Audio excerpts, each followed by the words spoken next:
இந்திய அரசு தங்கள் வரிகளை வெகுவாக குறைக்க ஒப்புக்கொண்டு உள்ளதாக அமெரிக்க அதிபர் டொனால்டு ட்ரம்ப் தெரிவித்தார்.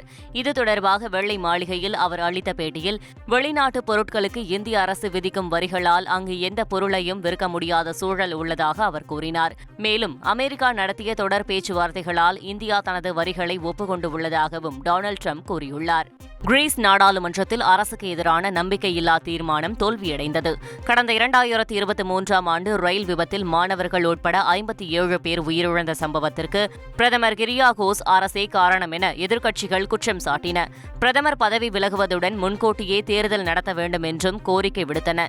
இந்நிலையில் அரசிற்கு எதிராக கொண்டுவரப்பட்ட நம்பிக்கையில்லா தீர்மானத்தை 157 உறுப்பினர்கள் நிராகரித்ததால் தீர்மானம் தோல்வியடைந்தது. மயிலாடுதுறை மாவட்டம் சீர்காழி அருகே மாதானம் கிராமத்தில் 19 ஏக்கரில் விவசாயம் செய்த நெல் பதறாகி போனதால் விவசாயி பெரும் நஷ்டம் அடைந்துள்ளார்.